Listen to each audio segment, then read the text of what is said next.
Tunafika mbele zako tukiwa tunanyenyekea tena, tukikushukuru kwa makuu na maajabu ambayo unatutendea. Asante Mungu wetu, Baba yetu, Muumba wetu, kuona ya kwamba ulituamsha na ukakusudia sote tuweze kufika mahali hapa ili tuweze kusikiliza tena neno lako, ili tuweze tena kusanyika pamoja na wengine. Bwana, mioyo zetu zinatulia. Bwana, mioyo zetu zinahitaji kusikia tena nini ambayo unataka ndani ya maisha yetu.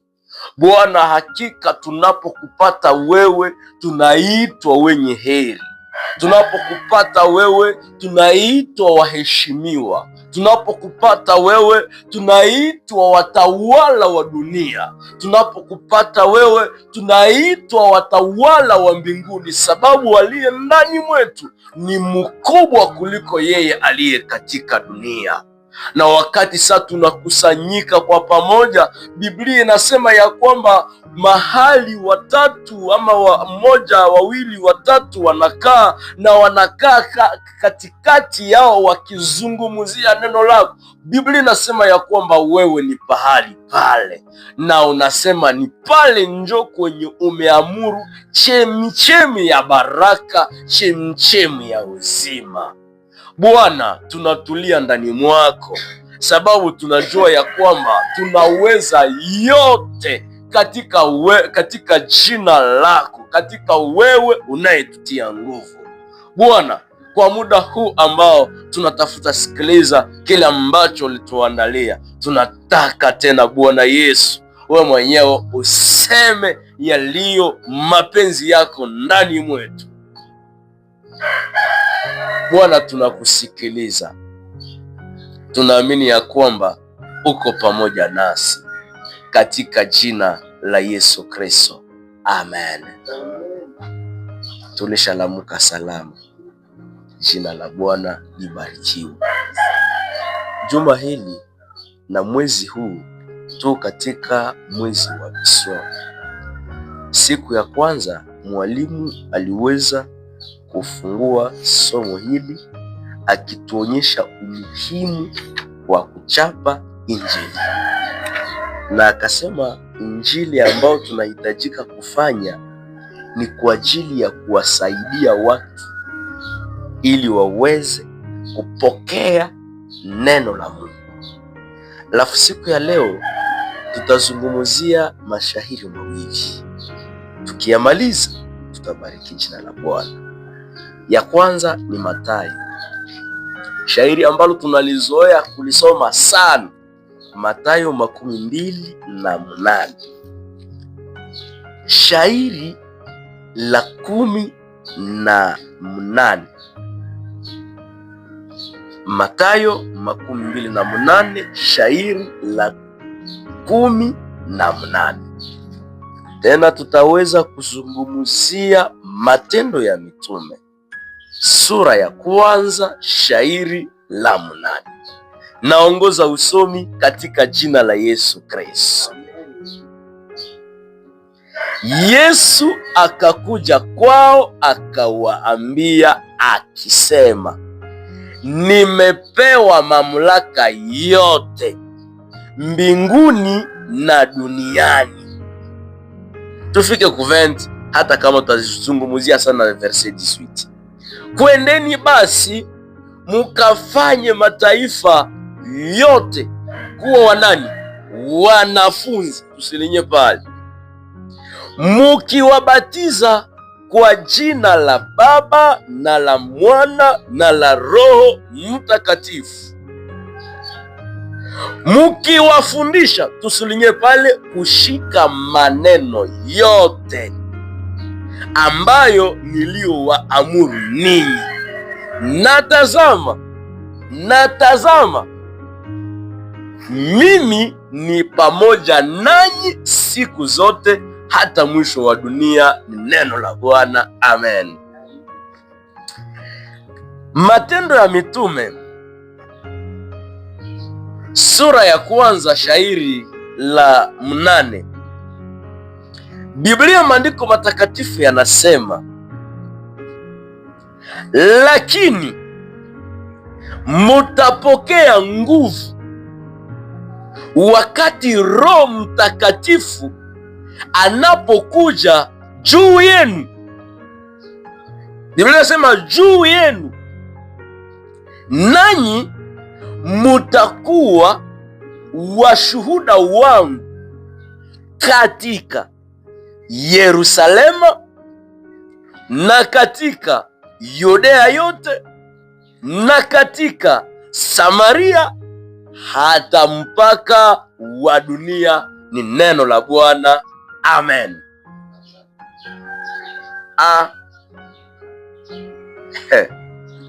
Tumeweza kuongoza usomi polepole kabisa juu tuweze kuelewa ni nini ambayo inasemeka mahali hapa. Shahiri hizi katika kitabu hiki cha Mathayo, mahali ambapo tumemaliza kuzisoma, ni habari za Yesu ambaye ni mwalimu mkuu, anazungumuza pamoja na wanafunzi wake na wamitume wake. Ukisoma kuanzia ile sese kushuka, utakutana ya kwamba ni agizo. Anawaambia wanafunzi, muende kumlima wa Galilaya, ni pale njo kwenye liko. Alafu kitu ambacho mimi nakipenda ni wakati Yesu Kristo mwalimu mkuu anaambia wanafunzi, tazama, nimepewa mamlaka yote mbinguni na duniani. Hizi habari zinafanyika baada ya ufufuko wa Yesu Kristo. Wakati Yesu alikufaka, alisemaka mbele ya kufe, nitakufa lakini baada ya siku 3 nitafanya nini? Nitafufuka.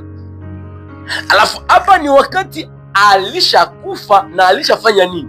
Alishafufuka. Njo anawaambia, nimepewa mamlaka yote mbinguni na duniani. Tujiulize swali moja, mbele ya kufe na kufufuka, je, alikuwa na mamlaka ama alikuwa hanayo? Juu ya nini ila falite na yengesi ambia wanafunzi kisi niko na nini na mamlaka? Amesema nimepewa, haseme ni shaka kuu. Anasema nimepewa mamlaka yote, pale kwa kitu yote mbinguni na duniani. Kwa nini Yesu aliambia tena wanafunzi yake?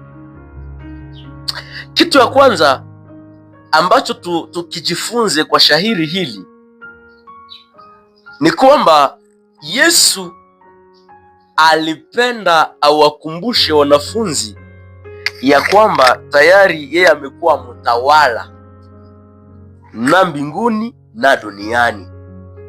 Ni sawa gisi tunakumbuka mwaka iliyopita tulipata kusema tangia leo ni huyu njoo amekuwa fulani, ni huyu njoo amekuwa fulani. Ina maana ya kwamba tutaanza aendea kwa utawala wake. Inaanza maanisha kwamba viatasema ndio tutakuwa nafanya. Alafu Yesu alipenda baambia sime mimi nataka aenda kwenye nyinyi mmekuwa mko mnaishi, atasio muyue gisi mko mu mazingira yeyeko ya nguvu, lakini mamlaka tushakapewa, mjiaminie. Biblia inasema nini hapa kushairi la, ukisoma Wafilipi sura ya 2 shairi la 8 hadi la 10, Biblia inasema ya kwamba Yesu alijinyenyekezaka akajifanya kama na watu ili mie na wewe tuokolewe. Yesu alijifanyaka mtoto jutu apate mie niweze kuokolewa na yeye. Yesu yeye peke anapatia wanafunzi misio ya kusema namna jinsi Mungu alikuwa pamoja na nyie. na namna jinsi alikuwa pamoja na mie na nyie nakuwa na nyie mpaka mwisho wa dunia. Yesu alikuwa kana iko tu na ile mamlaka, lakini wakati saa alikufa na kufufuka, njo kwenye Biblia inatuambia Mungu akamuetablire, Mungu akamupatia tena jina yenye iko ya juu kuliko jina zote. Na Biblia inasema nini? Ile jina ambayo Mungu amemupatia, lazima kila goti lifanye nini? Lipigwe.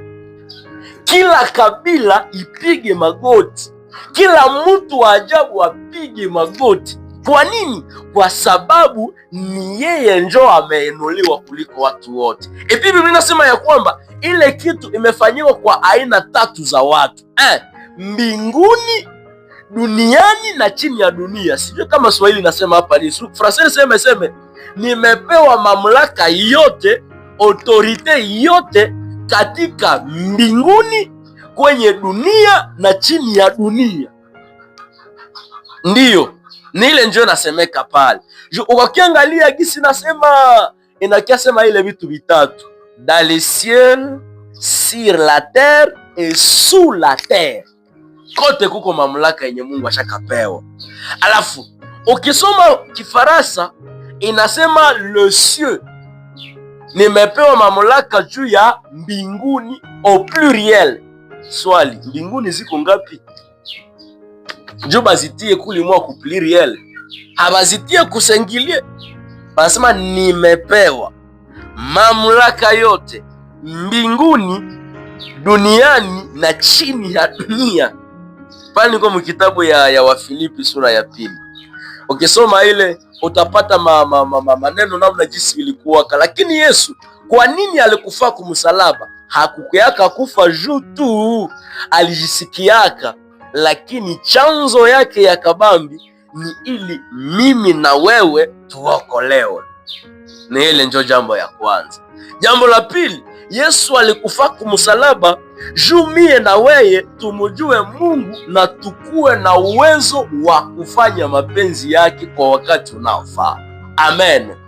Ndio maana ukiangalia Yesu na mareponse zake sasa naongea na wanafunzi yake, Biblia inatuambia nini? Aliwaambiaka chakula changu hapa chini ya dunia ni kufanya mapenzi ya yule aliyefanya nini? Aliyenituma. Na ndio maana ukiangalia katika Biblia, maandiko matakatifu, kitabu hiki kia Yohane sura ya 1 shairi la 12, Biblia inasema ya kwamba kwa wote waliomuamini aliwapa uwezo wa kuwa watoto wa Mungu. Kwa nini aliwapa uwezo wa kuwa watoto wa Mungu? Sababu waliamini ufufuko wa Yesu Kristo. Haleluya. Alafu nini njo tuweze kujifunza katika somo hili ambalo tuko mwezi wa mission? Ni kwamba tumepewa mamlaka yote mbinguni na duniani. Mbinguni hizi ambazo zimesemeka, niliposoma Biblia nikakutana kitabu kia Mwanzo sura ya 1 shairi la 12, ama ukisoma pia Zaburi sura 8 shairi la 3, utakutana ya kwamba pale wanasema juu ya mbinguni yenye iko visible, ndege zinapita juu ya anga, inasemeka kama mbinguni, donc yenye iko visible, inaonekana na watu.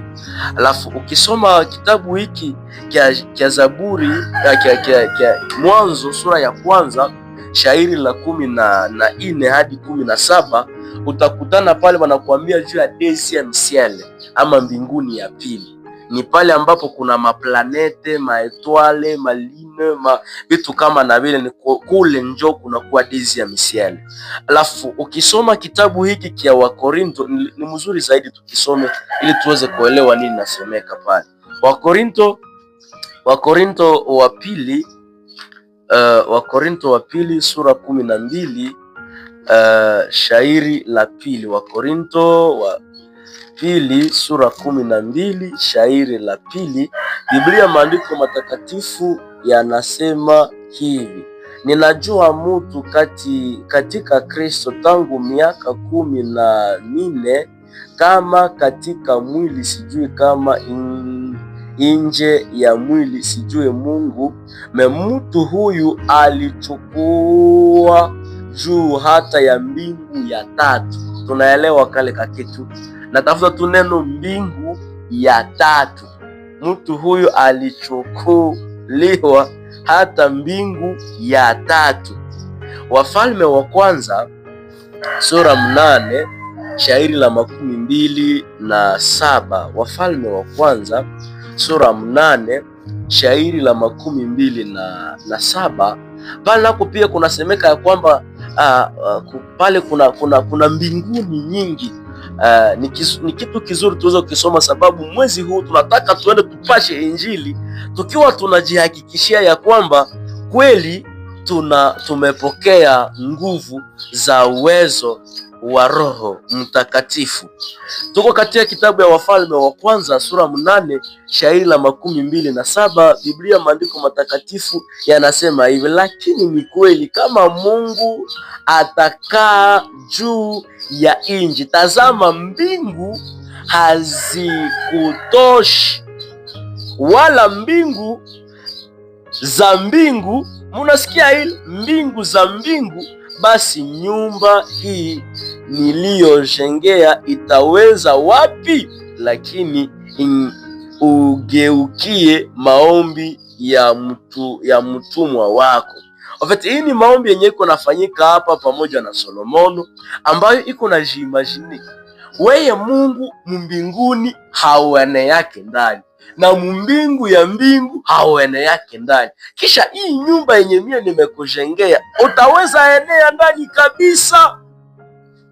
Ile yote ikaonesha ya kwamba kama Mungu anakuwa katika mbingu zile zote na tumepewa mamlaka, yule Kristo ambaye tumempokea kuwa Bwana na Mwokozi wa maisha yetu, tuelewe ya kwamba ni yule ndiye anakaa ndani mwetu, iko na mamlaka yote. Na sasa tumempokea yeye, hataishi tu mwa zile mambingu zote, anakubali kuishi ndani mwetu.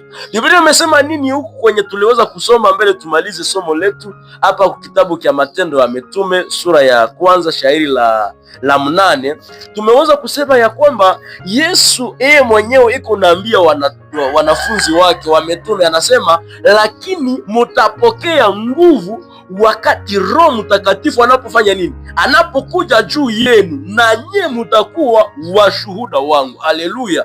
Ina maana ya kwamba kwa ile saa kila mtu ataenda asema yenye Mungu ashakafanya mu maisha yake. Kila mtu ataeleza kile chenye ameona kwa Mungu. Kila mtu ataeleza kile chenye amesikia kwa Mungu. Na wakati atakieleza, Roho Mtakatifu ndiye atahakikisha amekonvaincre watu na watu wanarudilia Mungu.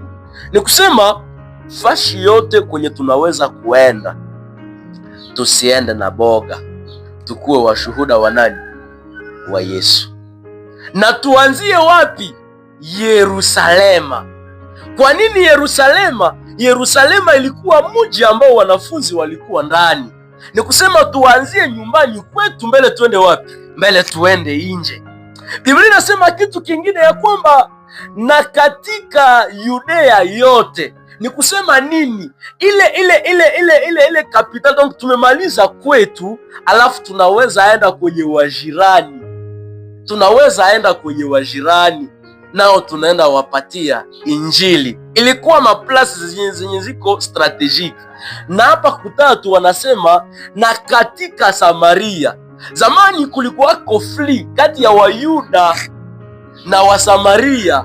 Na ndio maana kitabu ya Yohane, wakati mwanamke Msamaria iko na Yesu analomba maji ya kunya, Msamaria anafuata mwambia kweli kweli, weye na shie wapi na wapi tukupatie maji ya kunya. Na ile yote ilitafuta kusema na wale wengine wenye tuko nao na makofli, wale wenye hatuelewanake nao, tuende kuwa washuhuda, njoo tuende katika ulimwengu mzima. Alafu Injili lazima iende ulimwengu pote. Kwa nini? Kwa nini Mungu amependa tuipeleke kule kote? Mungu anapenda tuwafanye watu wote kuwa wanafunzi. Mwanafunzi ni mwenye anajirendre kaiko redevable mbele ya mwalimu. Mwanafunzi ni mwenye haezi fanya vyenye mwalimu hakumwambia afanye. Mwanafunzi ni nani? Mwanafunzi ni mwenye anayua kisi siku kwa siku anafundishwa. Mwanafunzi ni mwenye hatoshekaki, ni mwenye yeye tu mareshershe na kila kenye iko naendelea na Mungu anaenda niko na kusaidia. Alafu tuelewe katika somo hili ya kwamba mimi na wewe sote tunaitwa kuwa wanafunzi wa Mungu, tukifanya wengine kuwa wanafunzi. Alafu kwa mwisho tuweze kuwa na maombi, na utaweza kumwambia Mungu, nisaidie katika mwenendo wangu watu waweze kuvutiwa na wewe, katika masemi yangu watu wavutiwe na wewe, katika kutembea kwangu watu wavutiwe na wewe. Unitende se Bwana.